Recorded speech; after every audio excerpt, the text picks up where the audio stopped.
अच्छा, आप मान लीजिए कि आप एक जगह काम करते हैं और आपको उस जॉब में काफ़ी मज़ा भी आता है और आप उस जॉब को अपना 100% देते हैं और हर दिन अपने टारगेट्स को मीट करते हैं और नेक्स्ट डे के लिए भी अपने काम को बचा कर रखते हैं कि आप अगले दिन भी उस टारगेट को मीट कर पाएँ। आप पूरी कोशिश करते हैं कि आपसे आपके बॉस, आपके मैनेजर सब कुछ बहुत ज़्यादा खुश हो।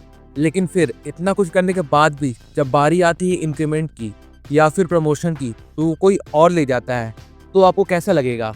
आपको यही लगेगा ना कि आपने जो काम किया उसका फल आपको मिला नहीं, या फिर आपके एफर्ट्स को आप चाहते थे कि आपके बॉस या मैनेजर रिकॉग्नाइज करे, वो भी उन्होंने नहीं किया, तो आपको कैसा लगेगा? आई नो, बहुत ही ज़्यादा खराब।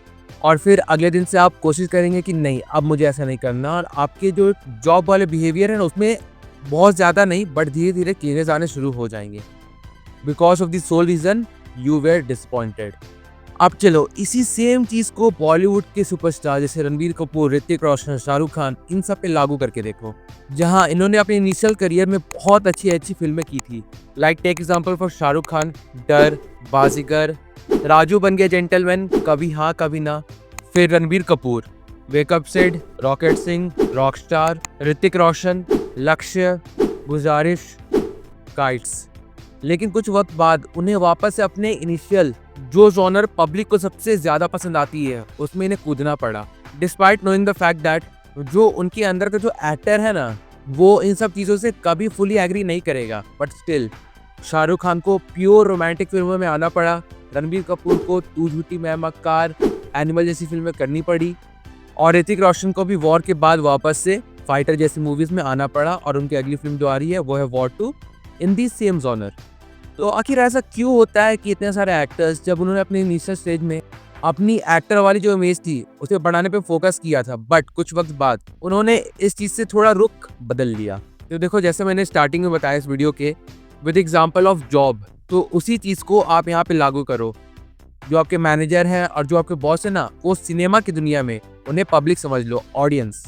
और जब ऑडियंस ही ऐसी फिल्मों को बहुत ज़्यादा सपोर्ट नहीं करेगी, तो एक एक्टर जो अपनी इमेज को सबसे बड़ा बनाना चाहता है उसे ऐसी फिल्में चूज करनी ही पड़ेगी जो उससे मास अपील दे। अब देखो, कोई कितना भी पुष्पा 2 को ट्रोल कर ले, केजीएफ को ट्रोल कर ले, बट एक बात से कोई भी डिनाई नहीं कर सकता ना कि हाँ, इनकी जो फैंस थी ना उन्होंने थिएटर में जाकर पैसे देकर 3 घंटे बैठकर इनकी फिल्में देखी थी। ऐसा नहीं था कि इन फिल्मों का आने का वेट किया गया, वो ओटीटी पे आई, फिर उसे वहाँ पर देखा गया, उसके बाद सोशल मीडिया पर जाके उनके बारे में बहुत सारी तारीफें लिखी गई।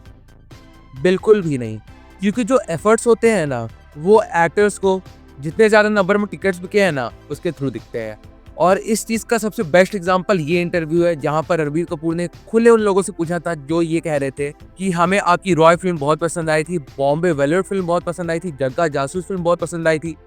तो रणबीर कपूर ने मजाकिया ढंग से ही सही लेकिन उन्हें क्वेश्चन किया कि जब ये फिल्में रिलीज हुई थी तो आप लोग कहाँ थे।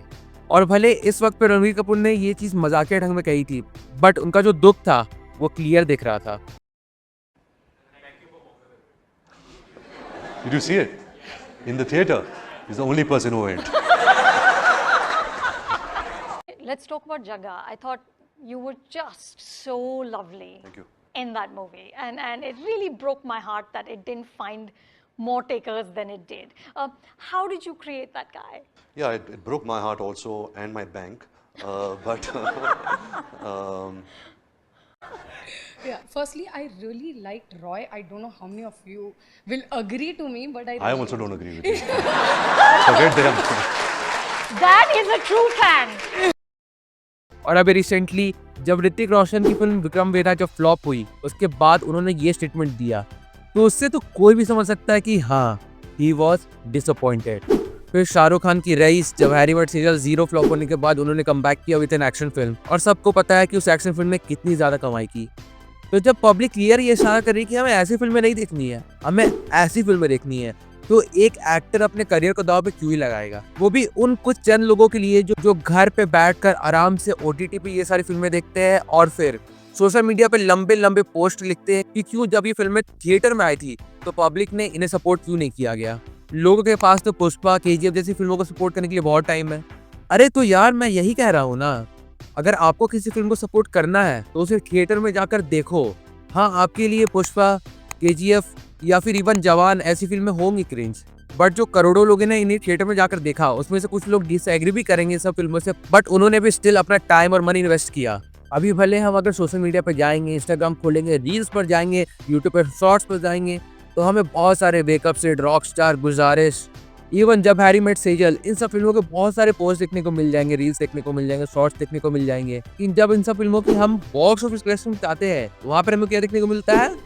Average, semi hit, flop, disaster. और फिर लोग क्वेश्चन करते हैं कि आखिर ऐसे एक्टर ऐसी फिल्में क्यों नहीं बनाते हैं। तो अगर पैसे नहीं रहेंगे हाथ में, अगर पब्लिक फाइनेंशियली इन सब फिल्मों को सपोर्ट नहीं करेगी, थिएटर में जाकर टिकट खरीद के इन फिल्मों को नहीं देखेगी, तो किसी प्रोड्यूसर या एक्टर को ये सपना थोड़ी आएगा कि ये सारी फिल्में काम करने वाली है। आप इन सब चीज़ों को खुद पर ही लागू करके देखो कि आपका एक दोस्त है, ठीक ना, वो आपका बहुत ही ज़्यादा जिगरी दोस्त है, और एक आपका दूसरा दोस्त है जो आपका बहुत ज़्यादा खास नहीं है, बट आपको जब भी ज़रूरत पड़ती है तो जो आपका जिगरी दोस्त है ना, वो आपको कॉल पे मॉरली सपोर्ट कर देता है। लेकिन कभी आपको फाइनेंशियली अगर किसी तरह की दिक्कत है तो वो आप पे भरोसा नहीं करता, आपको सपोर्ट नहीं करता है। लेकिन वही दूसरी तरफ जो आपका बहुत ज़्यादा खास दोस्त नहीं है, लेकिन वो समझता है कि अगर आप प्रॉब्लम में है, आपको मदद चाहिए, तो वो आगे बढ़कर आपकी मदद करता है, और वो रिटर्न में कुछ ज़्यादा चाहता भी नहीं है। तो आपका जो भरोसा है वो किस तरफ जाएगा? अपने दूसरे दोस्त की तरफ ही ना। तो ठीक उसी तरह जब कोई ऑडियंस फिल्म को थिएटर में जाकर देखती है, तो एक एक्टर और एक प्रोड्यूसर और एक डायरेक्टर को वैसी फिल्में बनानी पड़ती है, चाहे वो उससे एग्री करे या फिर नहीं करे, क्योंकि पब्लिक को यही चीज़ पसंद आ रही है। क्योंकि ज्ञान देना अलग बात है और सामने जाकर सपोर्ट करना बहुत अलग बात। और इसलिए आप देख सकते हैं कि हाल फिलहाल में जब राजकुमार राव ने स्त्री 2, विक्की विद्या का वो वाला वीडियो, ऐसी ऐसी फिल्में साइन की, तो बहुत लोग वापस से फेसबुक, ट्विटर, इन सब पर आकर ये लिख रहे थे कि हम उस ओल्ड राजकुमार को मिस करते हैं जो शाहिद, ओमेटा, ट्रैप जैसी फिल्में किया करते थे। और अब उन्होंने खुद को कमर्शियलाइज करने के लिए इन सब फिल्मों को करना बहुत कम कर दिया है या फिर छोड़ दिया है। तो देखो, इसमें राजकुमार राव की भी कोई गलती नहीं है। उन्होंने वही किया जिससे उन्हें सक्सेस मिल रही है, जो पब्लिक सबसे ज़्यादा देखना चाहती है। और एक एक्टर खुद को कब तक ही एक जगह पे रखेगा? वो खुद को कमर्शियलाइज करेगा ही करेगा, चाहे वो कितने वक्त के बाद ही क्यों ना करे। कोई भी इंसान एक जगह पे अटक कर नहीं रहना चाहता। और इसलिए मुझे भी इस बात से बिल्कुल भी हैरानी नहीं होगी अगर विक्रांत मैसी जब वापस से कम बैक करे, उनका कम बैक किसी एक्शन कॉमेडी फिल्म से हो। Because give the theatre audience what they want, बाकी तो फिर OTT है ही। तो चलो, यही था एक वीडियो इस पूरे टॉपिक को लेकर, जो मुझे काफ़ी वक्त से सता रहा था। मैं चाहता था कि मैं इस चीज़ को आप लोगों के सामने रखूं, एंड हेंस आई डिड। तो वेल, इस चीज़ पर आपका क्या सोचना है और आप क्या कहना चाहते हैं इस बारे में, आप ही कमेंट करके हमें ज़रूर बताएं। मैं आपके कमेंट का वेट कर रहा हूँ, सो डू कमेंट। और फिर चलिए बाकी मिलते हैं बहुत जल्द एक और नए वीडियो के साथ। तब तक के लिए बाय।